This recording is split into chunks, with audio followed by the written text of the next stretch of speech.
Chers investisseurs, j'espère que vous avez passé un très bon week-end, que vous êtes en forme, parce que là on attaque nouvelle semaine, nouvelle analyse. On y va sur le Bitcoin face au dollar. Vous voyez, chaque bougie représente une semaine, vous le savez déjà.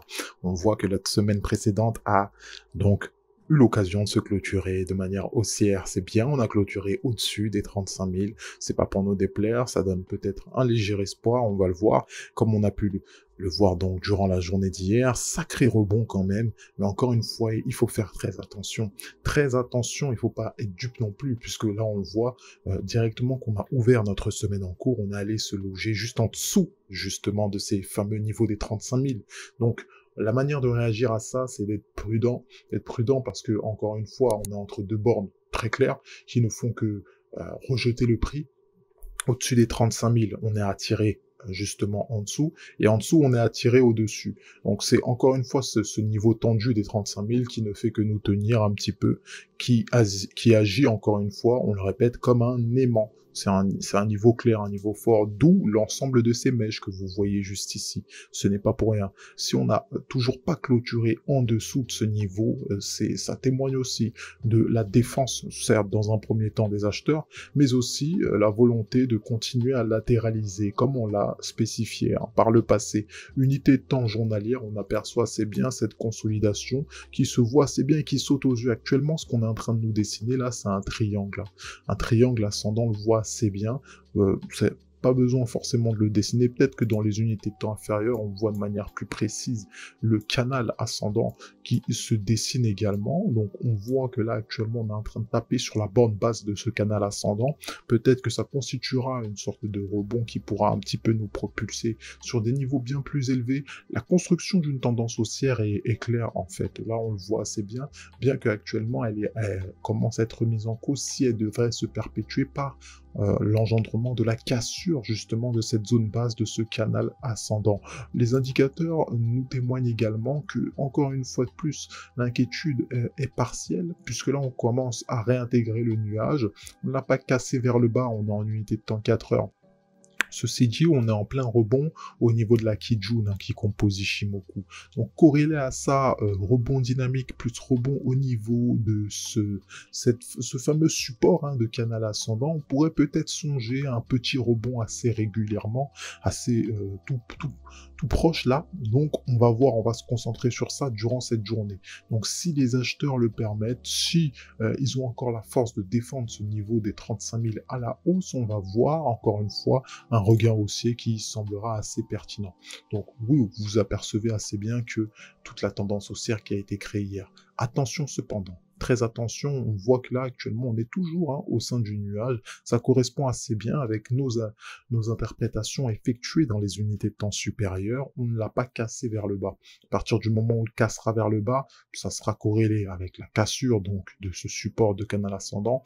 Là on va pouvoir commencer à remettre en cause toute la construction de cette tendance haussière qui a été créée par la journée d'hier. Donc on voit que assez bien, il y a une très beau regain haussier, mais cependant qu'il faut être très prudent parce que tout n'est pas joué encore. Ne soyez pas dupes. Encore une fois, on va alors sur l'Ethereum face au dollar, qui lui a pris la peine d'aller, mine de rien, vers tout proche des 2400, ce qui est très fort. On l'avait dit, très bien spécifié d'ailleurs, à partir du moment où on casse les 2300, on va pouvoir aller bien plus haut pour ceux qui ont été attentifs. Encore une fois, on l'a spécifié, pour ceux qui souhaitaient jouer la hausse, c'était encore une fois de plus bien plus pertinent de s'attarder sur l'Ethereum face au dollar. Et ça a été le cas. Regardez-moi un petit peu la grandeur de cette tendance, l'impulsivité, la force de cette tendance. Encore une fois, l'Ethereum face au dollar est bien plus expressif, donc il y a plus de gains à faire sur cet actif. Il est clair et net que pas mal ont profité de ça. Donc on voit actuellement qu'on a cassé, on a cassé le dernier creux qui a été effectué. Donc encore une fois, ça rejoint nos analyses faites sur le Bitcoin. On est en invalidation de tendance haussière.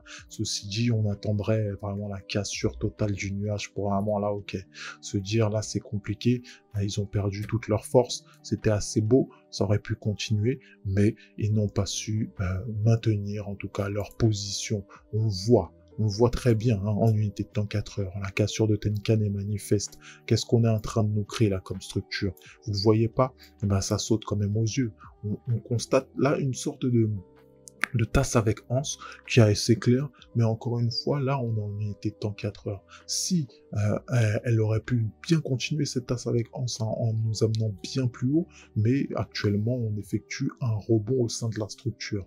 On réintègre la structure, mais bon, encore une fois, là, on est au-dessus du nuage, on a une sorte de momentum haussier, c'est-à-dire que la force des acheteurs est présente dans le fond, mais actuellement, de manière court terme, on sent une faiblesse en tout cas de cette force. Est-ce que cette faiblesse va continuer? Eh ben, on va le voir durant toute cette journée. Il y a des probabilités, en tout cas pour qu'il y ait des rebonds, d'autant que la journée d'hier était complètement haussière. On a pu se maintenir au-dessus de la Kijun.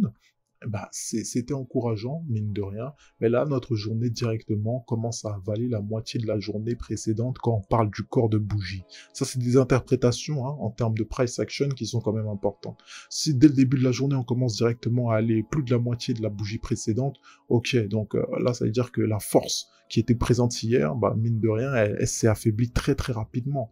Donc encore une fois, on voit que là, on se situe au niveau de 2000, quasiment 2250, on y était hier. On prend en compte ces informations.